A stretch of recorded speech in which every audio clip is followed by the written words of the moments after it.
I will tell you that growing up from an immigrant's background, my parents sort of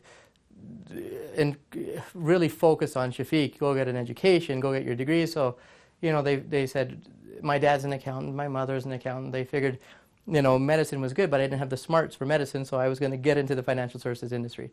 So, I went and got my degree in finance and a psychology background, finished there, and there was such a good blend between that psychology side and the finance side that I decided this would be the best path for me. It's the perfect role. The main things I think that have caused us to get to a level of success is, one, I think we've started to have a belief in that we can do something. I mean, sometimes that belief can be more powerful than people realize.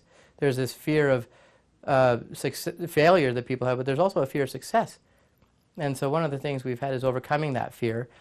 The second thing I would think would be the people that have helped us get there. I mean, nobody gets there alone. Not one person gets there by himself. And I that's one of the biggest attributes I have, is that we have a team with a common belief, with a common will. I'll tell you that when I first started, Tom Van Teegen was the guy that first hired me. And, obviously you wouldn't be here because if the guy didn't give you that opportunity. And I was wearing blue contact lenses. I had white socks on with a black suit. I mean, it was absolutely a mess. I was fashion suicide.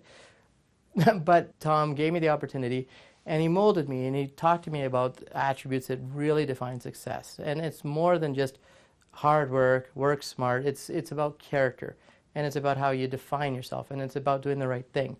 So he would be the first guy. And then along the way, there's been lots of other people. My regional director, Brian Menace, has been one of the best influences of my life. I mean, he teaches me a lot about the bigger perspective and not focusing on the little things. And he teaches me about those kind of things. With hard work, there's obviously been a lot of sacrifice. However, the benefits far outweigh any sacrifice.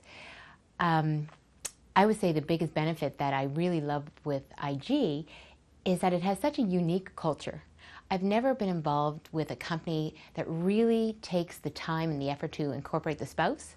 So every time I've been at a function or doing something with IG, I've always felt a part of the company itself, even though I'm not in the day-to-day role. And you just feel like you're with a group of friends. It's just a very unique culture. Beth keeps me grounded. And if I look at what she does for me, the one thing I would suggest is that I have this problem in that I'm always focusing on the past. I'm also thinking about the future. I'm either regretting or I'm stressed about the future. And the one thing that I love about her, one of the many things, is that she keeps me focused on the now. And it's always, when I'm with her, it's always about right here, right now, and I love that. He empowers people in so many different ways.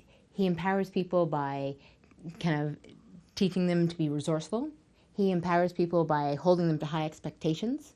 To sum it up, I'd probably say that Shafik empowers people because he's always challenging people. He always challenges you to reflect inwards, to be better, to do better. When I reflect back on my first couple of years, I think, what was I doing? Because I was basically lazy. So the one thing I would have done differently is I would have paid more attention to some of the advice I would have gotten. 2009 is going to be a different year because I think, people always believe the old paradigms that, stress is bad and, you got to manage your time. I don't subscribe to those paradigms. I think stress is good because it allows us to expand our emotional flexibility, our emotional resilience.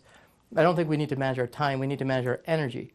So 2008 was quite the sprint. 2009, we're going to jog for a little bit and then sort of get to the level where we're sprinting for the end of 2009, 2010. So 2009 may be a little bit of a light jog until we start sprinting next year.